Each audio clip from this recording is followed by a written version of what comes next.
I have a challenge for you. We all know that there's an idea of Havedan es kol adam lakav suchus, to judge people favorably. But sometimes it can be very challenging. And I would like you to put yourself in the position of a person who's in the following situation and think about what you would do. Let's say that you're among the leaders of a group, whether you're sitting in Congress or in the Parliament, and you try to convince the group that the entire people is in danger and we have to take precautions. But the other people are not listening to you. As a matter of fact, your superior, be it the president or the prime minister, doesn't take you seriously and mocks your fears.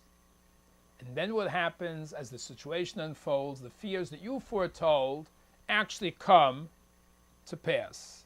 The previous leader is discarded, and to the joy of your supporters, you are chosen as the new leader. Not long afterwards, this old discarded leader dies, and you, as the new leader, are chosen to deliver a eulogy. Seems to be a difficult task. After all, this person was your enemy. He didn't see things with the clear vision you had. You were mocked, you were right, he was wrong, he was thrown out. So what would you say in the eulogy? You could gloss over the obvious failures of this person and talk about what a nice garden he kept, and you could damn him with faint praise.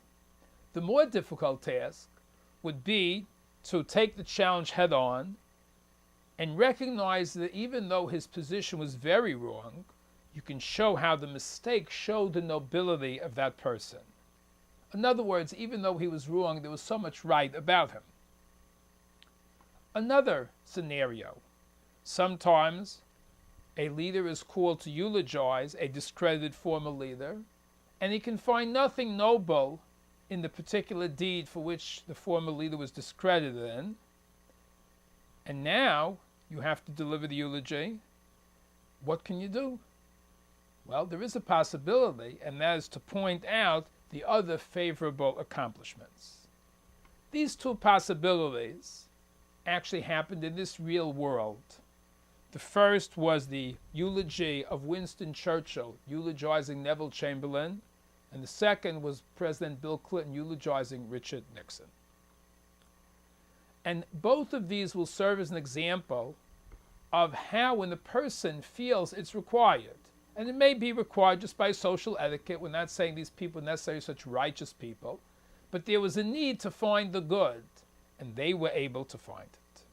And therefore we can learn from them. When we need to find the good in people, they serve as living examples of how the seemingly impossible is really doable. Let's speak a little bit about the background of Churchill and Chamberlain. When the German threat developed, Chamberlain was an apostle of appeasement. And he was very popular. Many people wanted to avoid World War II. After all, Britain had just suffered World War I just about 2 decades before. And nobody was in a rush to get to war. Chamberlain tried to appease Adolf Hitler. After selling out Czechoslovakia, he made the Munich Agreement and he returned to Britain preaching peace in our times. The London Times heralded his coming as the great warrior who's brought peace. And what happens? It's all a sham. It's all for naught. Hitler keeps on grasping for more until the British people finally wake up. Churchill is then recognized as the wise statesman, and he's chosen to be prime minister to lead Britain in the war that he had the great vision to foresee, while others were bent on appeasement. Neville Chamberlain died not too much afterwards, not too long afterwards, and Churchill, as prime minister, is called upon to deliver the eulogy. Listen to how beautifully he did it when he rose in the House of Commons November 12, 1940. The fierce and bitter controversies which hung around him in recent times were hushed by the news of his illness and silenced by his death. In paying tribute of respect and of regard an eminent man who has been taken from us, No one is obliged to alter the opinions which he has formed or expressed upon the issues which become part of history. And as Churchill says at the outset, he's not going to change his tune. The facts are facts. However, he goes from there to Lord Chamberlain. And he writes, "It is not given to human beings to foresee or to predict to any large extent the unfolding course of events. As human beings, we don't always know the future. In one phase, men seem to have been right. In another, they seem to have been wrong. And then again, in a few years later, when the perspective of time is lengthened, everything stands in a different light.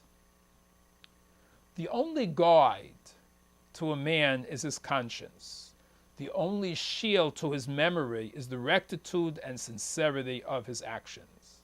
In other words, the way a person should be remembered is whether he was sincere, whether he acted the proper way according to his values. We are so often mocked by the failure of our hopes and the upsetting of our calculations. But with that shield, however the fates may play, we march always in the ranks of honor. It fell to Neville Chamberlain, in one of the supreme crises of the world, to be contradicted by events, to be deceived in his hopes, and to be deceived and cheated by a wicked man. But what are these hopes in which he was disappointed? What were the wishes in which he was frustrated? And what was the faith that was abused? They were surely among the most noble and benevolent instincts of the human heart.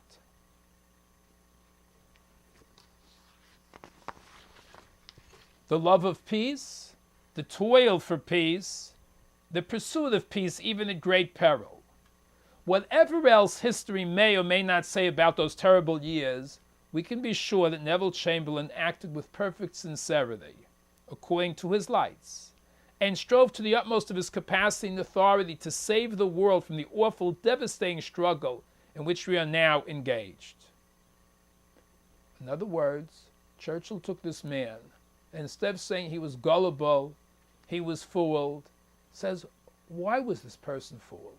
Because he had hopes for that noble goal of world peace. It's the nobility of the man that caused him, in this case, to make a miscalculation. If Churchill would have stopped here, he would have done justice, I believe, to the memory of Chamberlain. But he continues to show that it's not a question of just this fuzzy idea that he was a man that had wonderful values. But he actually demonstrates that Chamberlain's appeasement, in a way, actually helps the war effort. Chamberlain continued, "It is also a help to our country and the whole empire, and to our decent, faithful way of living. However long the struggle may last, however dark the clouds which overhang our path, no future generation of English-speaking folks will doubt that even at the great cost to ourselves in technical preparation, we were guiltless in the bloodshed, terror, and misery which have engulfed so many lands and peoples. Herr Hitler protests with frantic words and gestures. He only wants peace. What do these ravings and outpourings count before the silence of Neville Chamberlain's tomb?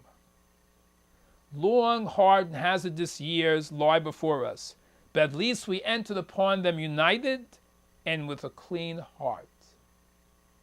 The fact that appeasement was attempted shows the British people were not looking for war. And when war was thrust upon them, they can at least go about the tremendous efforts, knowing that they were not the ones that started, that they're fighting in self-defense. I think this episode of history is a tremendous example of how one person can look at a person who was his enemy, who had had the power before, and who didn't appreciate Churchill, and yet Churchill is able to find in that person all of these positives to say at the eulogy. Now, we don't have to wait for eulogies because we want to know how to live among our friends, family who are still alive. But this certainly is an extreme example of how one can see the good in a person whose policies were the exact opposite. A little less dramatic is the events of 1994 when President Clinton was asked to eulogize Richard Nixon. One of his close advisors writes in his biography that these were not easy decisions for Clinton. Many of his closest supporters detested Nixon and would have been so much happier if Clinton just would have stayed home, or if he had to show up, at least avoid delivering the eulogy. But Clinton insisted upon attending, and he accepted the invitation to speak. And what is it that one could say about Richard Nixon? Today is a day for his family, his friends, and his nation to remember President Nixon's life in totality. To them, let us say, may the day of judging President Nixon on anything less than his entire career come to a close. It's true Watergate was a stain on his character, but was his whole life in public service all about Watergate? Weren't there accomplishments, opening up China and other things that the president did? So when we judge a person, should we just pick that one thing that stands out, or should we look at the total person? Havedan es kol ha'adam, the entire person needs to be judged.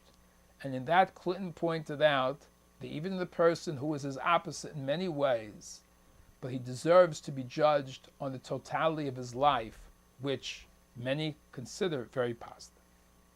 So we have two examples of this attitude of seeing the good in others coming from people who were polar opposites. When they needed to do it, they could do it. And that should be a message for us, because Chazal tell us that we should be involved in this day to day. And we start to think, oh, I can't be Don Himmler, he's a terrible person. I'm so different than him. I've had such bad experience at his hands. We should think of Churchill, Chamberlain, Clinton, and Nixon. Let's take a look at some Jewish sources on this topic. The Gemara Shabbos, Daf Kuf Chav Zayin Amud Beis 127b, offers three examples and levels of judging people favorably. Rashi first says that we should realize that sometimes we don't have the entire picture.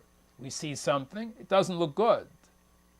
And if we judge according to the part that we've seen, we might come to one conclusion.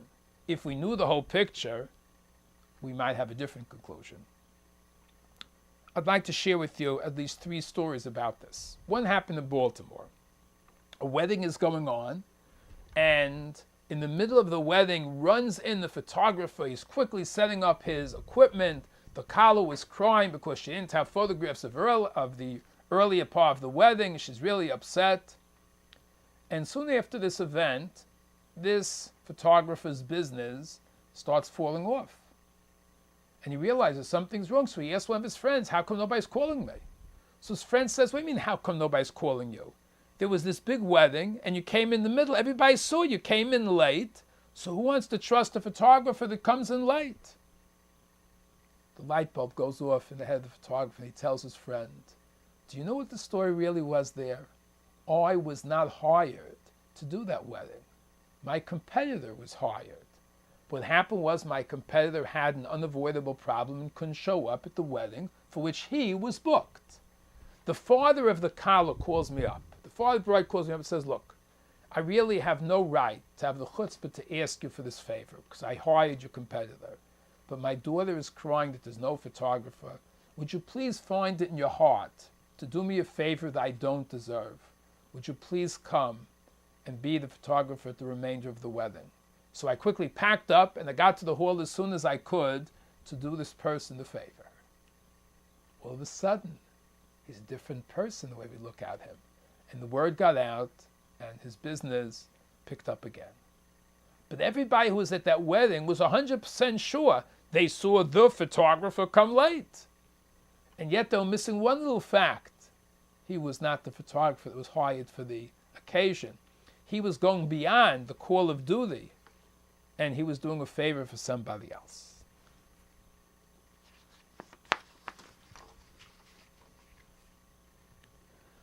There's a story less dramatic about a certain rabbi that's going on an El Al flight, and he sees another distinguished-looking Rav on the same flight. We'll call him Rabbi A and Rabbi B. Rabbi A sees that Rabbi B is reading a secular book throughout the entire flight on the way to Israel. And Rabbi A is wondering, what's going on? To prepare to go to Eretz Yisrael, this person looks like a Rosh Hashiva. All he's doing is reading a secular book. Then it gets worse. There's a minyan formed on the plane. After all, this is Elal. And Rabbi B, the Rosh Hashiva-looking rabbi, doesn't join them in a minyan. Then the meal is served. And the rabbi is eating without any brachas. Rabbi A is outraged. This person who has the chutzpah to put on the clothing to make him look like some sort of Rosh Hashiva is involved in a secular book on the way to Israel, doesn't daven with a minyan, and doesn't even make brachas on food. Will come sheketz his hay. And Rabbi A is thinking, when I get to Israel, I better let everybody know that this person is a fraud. They get to Israel. The plane lands, and a coffin is rolled out, to which the Rosh Hashiva-looking rabbi accompanies. And then all of a sudden, Rabbi A is ashamed of himself. He didn't realize that the Rosh Hashiva-looking personality was not allowed to learn and not allowed to make brachos because he was accompanying a relative to burial in Israel. One little fact changed everything that he was so sure of. The most exceptional story I've heard, which is not as sad, is a seminary in Eretz Yisrael, girls' seminary. They're eating their meal Friday night, and somebody unfortunately brushes against the switch and turns out the lights. So now they're in the dark. And the girls don't want to paskin what to do. Can we get a Gentile to turn on the lights? Can't we? So one of the girls goes out in the street, and she sees a yeshivish-looking person, and tells them the plight. The lights went out. We don't know exactly what to do. Can we ask an akum? So he answers them, just leave it to me. He walks into the lunchroom and just flicks on the light. The girls gasp. This guy looks so friendly, he just turned on the light on Shabbos. He explains that he is a non-Jew who was in Israel before the conversion process. And although he looks frum, he's still not Jewish yet. And a Gentile who's in the midst of conversion process has to make sure they desecrate Shabbos at least once, each Shabbos, because a Gentile is not allowed to keep the Shabbos. One little fact changed the picture completely. And we should realize that we only get to see part of the picture. In order to have a real judgment, one needs to have the whole picture. It's true in life, it's true in research, it's true in halacha, it's true in learning. Rav Galinsky writes that the Seder, the wise son, says, Maha edus v'achukim v'mishpatim, he wants to understand. And what's the answer? Ein maftirin achra pesach afikom. Now, all the commentaries exert themselves to understand how is this an answer. Rav Galinsky writes, it's not the law of Ein maftirin achra pesach afikomen, it's the fact that that's the end of the Mishnayos Psachim. What we told the Ben who's a chacham is that you won't have a true understanding unless you come to the end of the Masechta. You need all the knowledge possible to really reach an understanding. And we all know that in this world, to understand everything properly, to have all the facts is difficult. That's Rashi's first level. We're down the kafschus because we might not know the entire picture, we don't have all the facts. But we can't stop there. Because we know there's a teaching that one who judges his fellow man l'kafschus will also be judged in heaven l'kafschus. Now when God looks down from heaven, he has all the information. So if kafschus, if judging people favorably was limited to our human situation, we don't have all the facts, it would not be applicable to HaKadosh Baruch Hu. So Rashi brings in another level in this. Let's say that we see a person doing something that's wrong. And it is actually wrong. We're not under a misimpression. However, we would tend to think if a person does this wrong deed, he must be such a horrible person.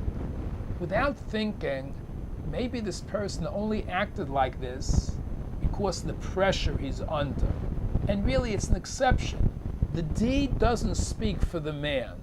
The person is really better than that. But once in a while, when the person is under horrible pressure, he acts different than his essence is. An example, there's a Ramban that talks about the Jewish attitude to Midian and Moab. The truth is that both of them wronged the Jewish people, yet Midian was attacked and not the nation of Moab. The Ramban says, you know why? Because Moab felt that they were threatened. They were under pressure. So if they tried to fight the Jews, it's a little bit more understandable. But Midian was not under pressure. And because of that, they were held more accountable. Both could be wrong. But one nation was under pressure. They felt they were in the crosshairs, and therefore their action is more excusable. An example of this, closer to our time, comes from a fascinating book called Breaking with the KGB. It's a story of two Jewish boys, two brothers, who were born in Russia. One of them is able to get out of the country and became a rabbi in the Lower East Side. The other brother became tremendously enamored with communism and was willing to risk his life to spy for the USSR against Germany. He got a job in Berlin in one of the fanciest restaurants as a waiter, in the hope that in this fancy restaurant where the higher-ups of the German government would dine, he would overhear important information. And in his job at that restaurant, he beheld a very, very sad event, which shows not to judge people without knowing the background, the pressures they're in. You know, it's common to think that the world didn't do anything at the time of the Holocaust to help the Jews. And although they certainly didn't do enough, there was some small attempts to try to find out what was going on. And in this book he writes that the Germans were told that the Swiss Red Cross was on its way to Berlin to investigate the allegations of atrocities against the Jews. So what did the Germans do? They rounded up a bunch of Jews from the streets of Berlin, and they threw them in jail without food and without water for 72 hours. Could you imagine what that experience must have been like? We know how difficult it is to go Yom Kippur, which is only 1/3 of that time, and we're pretty sure that after Yom Kippur is over, there's plenty of food waiting for us. Here these people were jailed. They weren't told if they were just going to be left to starve to death. And 3 full days, no food and no water. And then they were driven to this fancy restaurant where a large smorgasbord was set out, and the people ran to the smorgasbord to eat. You can imagine after 72 hours of not eating and drinking, not everybody was careful enough to use a fork and a knife and to live up to the normal standards of etiquette while they're saving themselves from dying of hunger. While this is going on, the Germans are making a film of the way the Jews attacked the smorgasbord. And then when the Swiss Red Cross comes to Berlin, the Germans said, "You're concerned about these people? Do you know what these people really are like? Let me show you the way they eat at a fine restaurant. And these are the people you want to save?" It really looked bad. When the Swiss Red Cross saw that picture, I'm sure it was like, how are we going to stick up for these people? They're acting like animals when they're led into a fine restaurant. They were just missing the whole picture. They didn't know the pressure that these people were under. It's true, it's not proper to eat without a fork and a knife. But if you know that people haven't been fed for 72 hours, then all of a sudden the picture's different. So we have to know what kind of pressure people are under before we brand a person as a result of a misdeed that we saw, even when the misdeed is improper.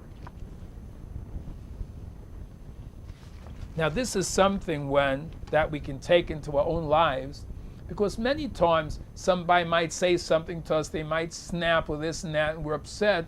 He's supposed to be my friend, my spouse, my family. Why would they act like that? They're terrible people. Without realizing that maybe the person's in the middle of a migraine, Maybe the person just got some horrible news, and they're acting like that improperly, yes, but it doesn't mean this is what they're really like. This is an exception because of exceptional pressure that they're under. That's the second level in Rashi of Dan L'Kav Zchus, to realize the pressure that people are under. The last level in Rashi, level 3, is that sometimes a person does something that's hard to understand, the deed looks evil, and we don't see any pressure. And yet, it can be for the good because the person meant good. And Rashi for this brings the famous medrash that happened at the time of Rabbi Gamliel, that there was in Israel a very wealthy businessman whose son was away on business, family business, and this wealthy businessman took ill and he was on his deathbed. And he was afraid what would happen with his large estate, because in the olden times there was no rapid transportation. It could take a long time for the son to hear that the father has died, and then to arrange passage to come back to the land of Israel. In the meantime, you don't take care of your estate, things could fall to pieces. The father calls in one of his slaves, who was like a manager, and said, you know what? I am leaving everything to you, and my son can only choose one thing when he comes back. Of course, the slave was overjoyed. Everything is his. He's certainly going to work to keep it in tip-top shape, to make sure every land is as productive as possible. It's all his. And when the master's son comes back, he'll just have to surrender one thing. So, after a time, the son hears his father is dead, comes back to Israel, and is initially shocked. His father, with whom he had no falling out, it seemingly disinherited him. He left everything to the slave, and to him he just gets one thing? How can my father do this to me? So he went to the rabbi and cried to him, how could this happen? The Rav explained to him the wisdom of his father. He said, there's a law that when one acquires a slave, he acquires all the slave's possessions. Your father knew that if he didn't leave the things to the slave, everything would fall into disrepair. So he let the slave think that everything is his, trusting that you would ask guidance, and the one thing that you select is you select the slave. And through selecting the slave, you now own everything. Everything that was preserved intact. That was the wisdom of your father. A beautiful case where something looks so horrible and it was meant for the good, and the good comes from it. Let's say if we find ourselves in circumstances where none of Rashi's reasons seem to exist. Somehow you ascertain beyond a shadow of a doubt the person acted wrongly or negligently. There's no extenuating circumstances. And he was not under any pressure, and it's hard to find any positive motivation. What do we do after we've exhausted the three possibilities in Rashi? So let's look at Moshe Rabbeinu trying to find favor in the eyes of God for the Jewish people after the sin of the Egel. And here we have Rabbeinu Bechaya in Shmos Perek Lamed Beis. And he comments on the idea that Moshe asked HaKadosh Baruch Hu, Lama Hashem yechu apcha b'yamecha, why Hashem should you kindle your wrath against your nation? That you took out of Mitzrayim. Why mention taking out Mitzrayim here? Comes the Rabbeinu Bechai and says, Kach amar Moshe. This is what Moshe means to say. Ribono Shalom, God. Mehechon hotzei sa'osam. Where did you take these Jews out from? Wasn't it from Egypt? And in Egypt they all worshipped cattle, calves. So that's why they did it. Look at their background. This is what they were used to for so many years. It's difficult to shake that habit. And that was how Moshe tried to find forgiveness for the Jewish people. Somebody could do something wrong, but you have to say, maybe they did this wrong thing because it reflected the background where they had grown up. But once you change the environment, there's hope for the future. The last level, when a person has done something wrong and there seem to be no excuses at all, we come to the idea as Dan, as kol ha'adam l'kav zchus, to judge the total person, like we illustrated with Clinton and Nixon. And this happens not only in that one instance. There's an interesting story that George Bush Sr. was scheduled to be interviewed by Dan Rathers, who one time was an icon on the news. And Bush was prepared, and he knew that Rathers was going to ask him and grill him about Iran-Contra, because Bush was running on the idea that he was, as vice president, he was aware of what was going on, he has experience. Well, if you have experience, you're guilty of Iran-Contra. And Bush was prepared, he did some homework. It turns out that in the career of Dan Rathers, one time he was so angry that he was overseas and they were doing a live broadcast, and all of a sudden CBS interrupted the live broadcast to cut away to a sports event. And Rathers was so incensed, he left the set overseas, and when the sportscast was finished, that interruption, they came back to Dan Rathers. Dan Rathers wasn't on the set. He expressed his anger and just walked away. And that was considered a very, very unusual and immature reaction for a senior newspaper person. So, when Bush was being interviewed by Dan Rathers, and Rathers asked about Iran-Contra, Bush countered, and he said, "Mr. Rathers, would you like your whole career to be measured by that one time you walked off the set?" The tone of Rathers' interrogation changed because he saw that the other person had a good point. So, Dan es kol ha'adam, we shouldn't be judged by one deed, even if it was bad. There's a whole person that we have to look at. And so many times we're upset at people, especially in families, spouses, and we forget all the wonderful things that we share together. And we look at the bigger picture, then we're able to judge people in a more favorable light. So we have here these 5 levels. We'll review them. 1, we don't know all the facts, whether it was a misdeed or not. 2nd, even if it truly was misdeed, we don't know the pressure that the person was on. 3rd, what looks like a misdeed, there could have been intentions for good, and many times it will turn out good. 4th, even if it's bad, maybe it's a result of the person's background. In the future, when he's removed from the environment, he will improve. And 5th, don't look at one deed to brand the entire person. So we have all these arrows in our quiver, all these possibilities to try to fulfill the idea of Dan es kol adam l'kaf zchus. But now you can ask, is it that important in our lives? Is this trait so central? Well, I would say from the standpoint of shalom bayis and the social contract, certainly it's important. After all, we need to have family and friends, but sometimes being together with people can lead to some experiences that are hurtful. And sometimes it's because we misinterpret words or deeds. Dan l'kaf zchus helps us lubricate the tensions, sometimes that are opened up in interpersonal relations. If we don't have this attitude, and we feel constantly hurt and abused by people, and sometimes only in our imagination, we end up with the following conundrum that's so beautifully described by the philosopher Schopenhauer. 2 porcupines are in a winter forest. Picture a forest, it's covered with snow, there's no leaves except for pine needles, freezing cold. And the 2 porcupines are cold. And they know the only way to warm themselves is to get close. But as they get close, they prick each other with the sharp quills that porcupines have. So they have to withdraw because they're hurting each other. But alone, they're cold. So they try again one time to get close, but again they hurt each other.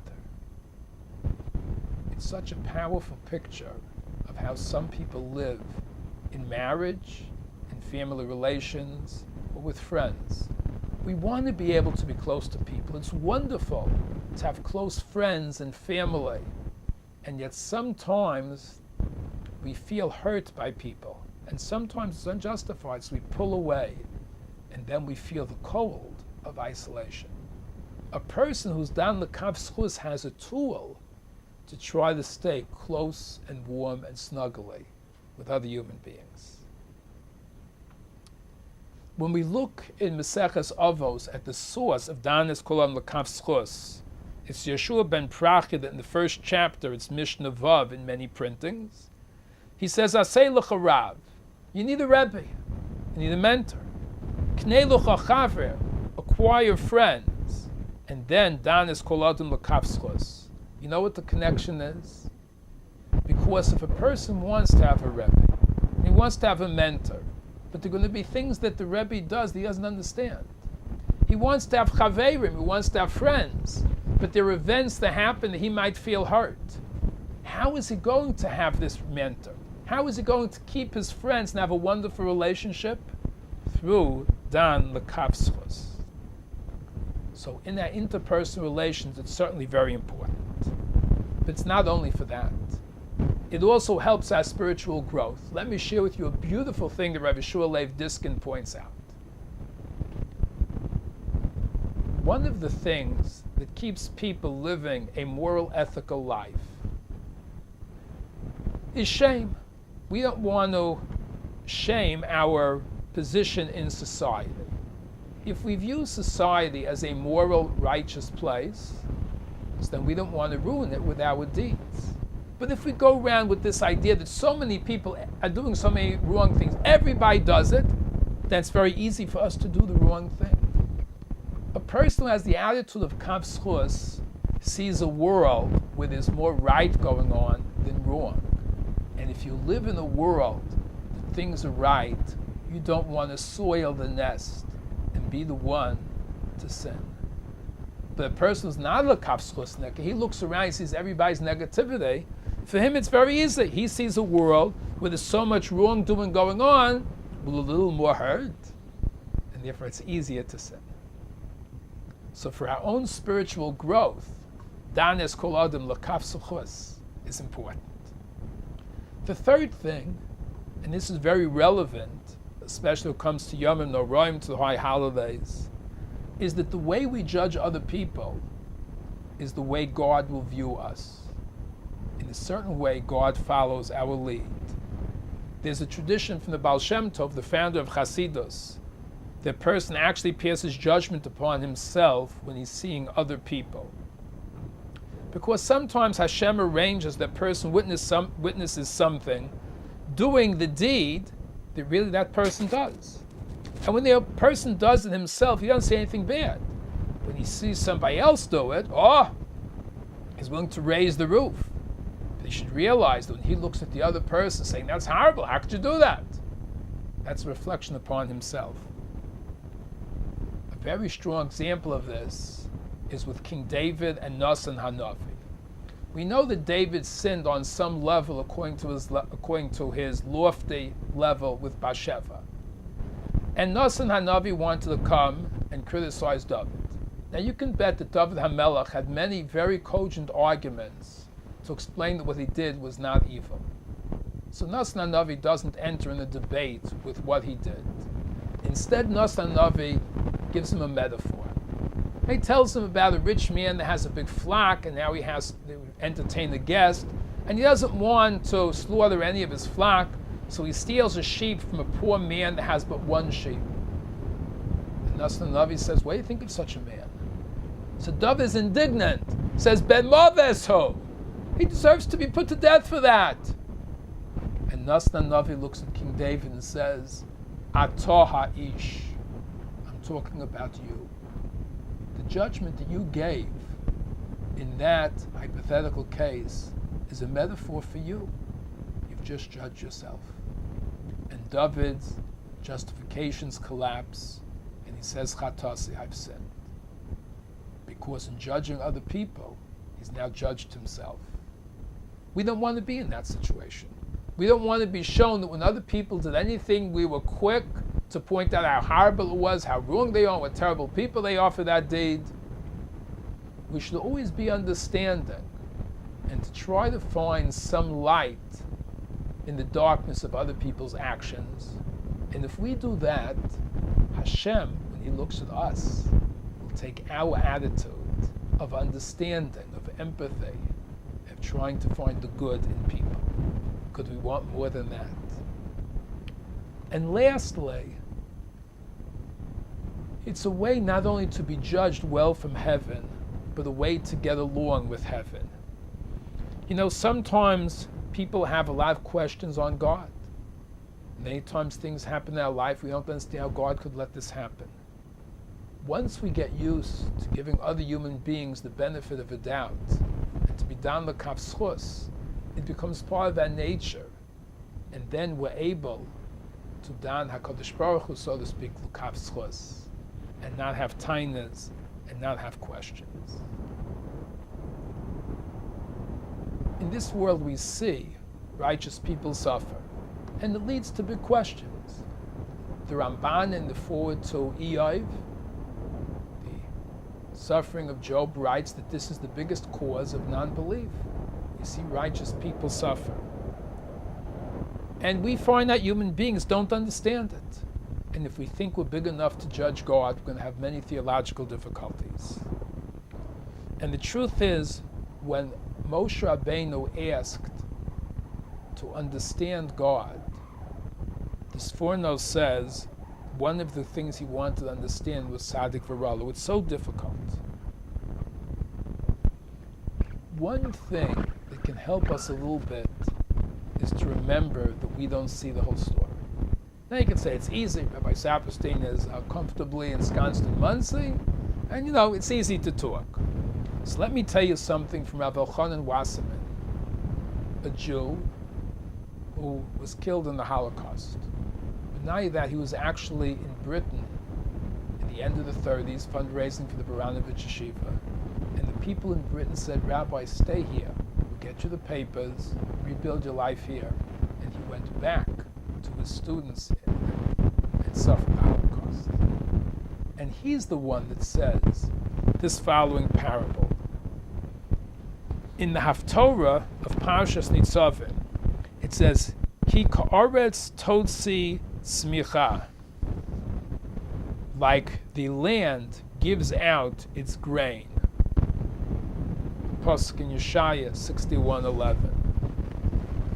It says a parable that a person not familiar with farming sees a farmer take good grain and put it in the ground to rot.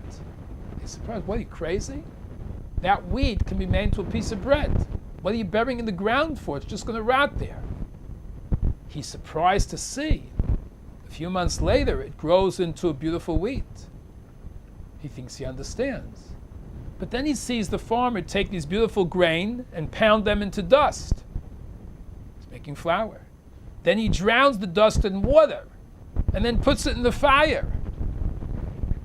If at that time things were stopped, the observer would think the farmer is a madman. First he buries the grain, then after it spouts even more grain, he's pounding into dust, drowning it in water, putting it into the fire. But if he waits a little longer and he sees a beautiful loaf of bread emerge from the oven, all the questions are answered. And that's Rabbi Elchanan, a victim of the Holocaust, one of the Kedoshim, said that's how we have to look at HaKadosh Baruch Hu. And dan l'kav zchus, at the end, there's something very beautiful that's going to come out of the fire and the water the Jews have experienced throughout history. I'd like to share with you a little bit of a mystical story about dan l'kav zchus. As a preface, let me share with you a very nice question from the Haggadah. At the Haggadah, we sing at the end about numbers, Echad mi yodeya, Shnayim mi yodeya. And it makes sense that the Jews have a special connection to most of those numbers. Echad Eloheinu, monotheism.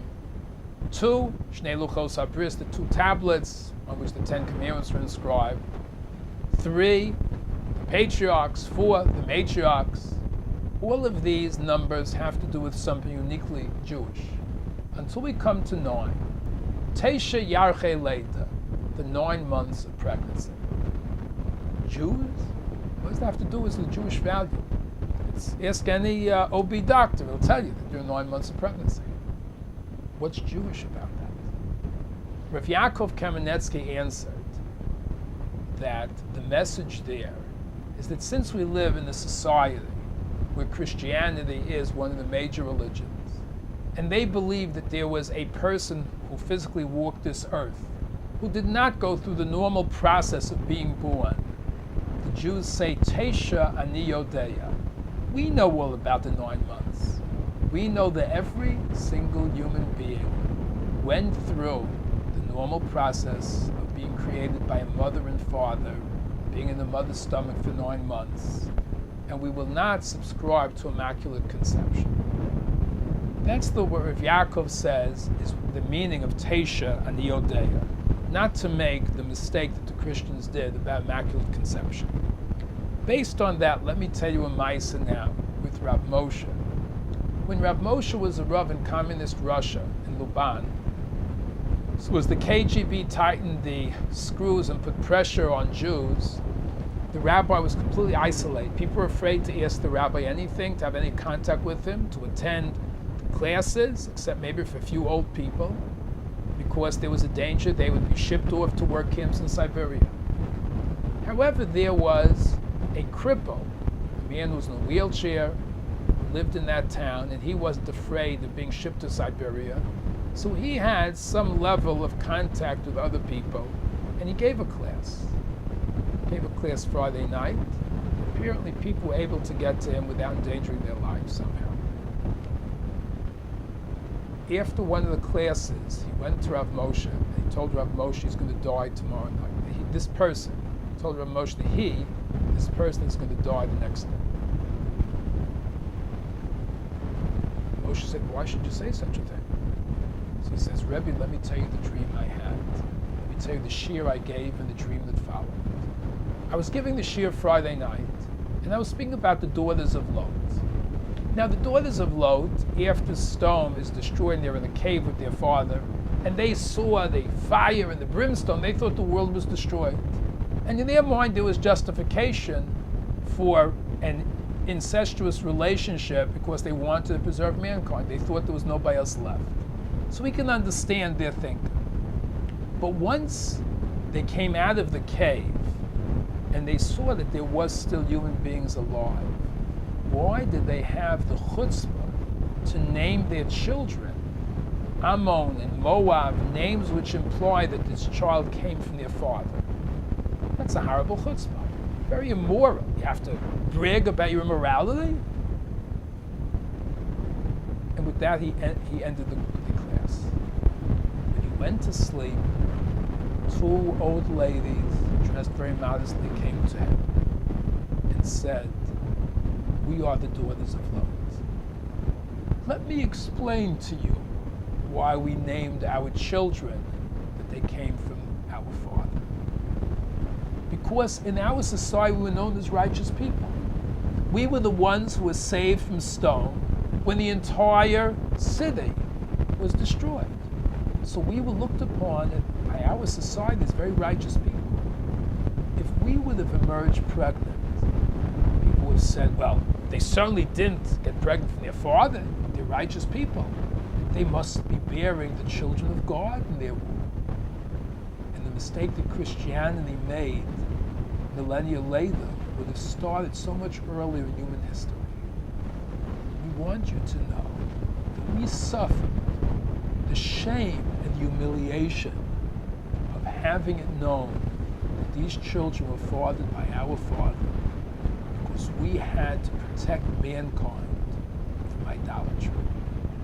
And you had the audacity to ask why we were so immoral. We want you to come to heaven tomorrow and stand before a court, a Beis Din Shel Ma'ala, because you were not done us. L'kaf, zuchus. That's what this man told Rav Moshe, and the next night he died. A bit of a mystical story. about the importance of Dan L'Kavsuchos.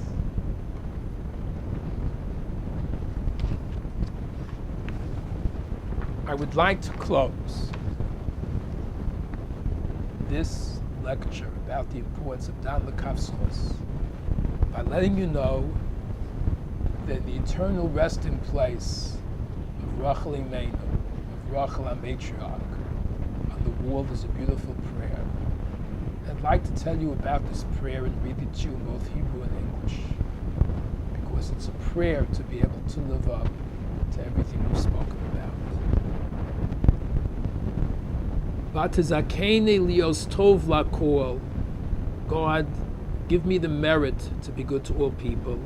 V'lo echkor lo'olam achachayvus b'nei adam, and I should never investigate the negative of other people. Rak adarab, on the contrary.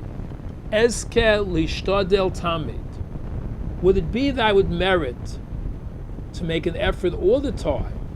B'kol koyach va'oiz ugvura, with all my power, might, energy, limtso tamid zechus, to find all the time a merit, v'tov and goodness, b'kol echad v'echad mibnei Yisrael amcha kadoshim, in every Jew, v'afilu below chamim v'arod fimose, and even those people that fight against me, and people who pursue me. Kula eska b'rachamecha, through your mercy I should merit to judge them, l'kavschus. Sometimes we need a lot of effort and thought to find out how. So we ask God for that also as we close this prayer. Vatitein li seichel. Please, Hashem, give me intelligence. Ladas eich l'chapes v'limso behem schus u'nekudos tovos tamid. To be able to find in everybody merit and the good points. This is what a Jew prays for. We should all be zoiche to develop this mental attitude of Dan L'Kavsuchos, to pray for it, to incorporate in our everyday living, because it will change our interaction with our family and friends. It will change the way we look at the religious level of the world. It will change the way I look at God and the way God looks at me. Thank you very much for your kind attention. May we all be zeicha to this wonderful trait. Thank you.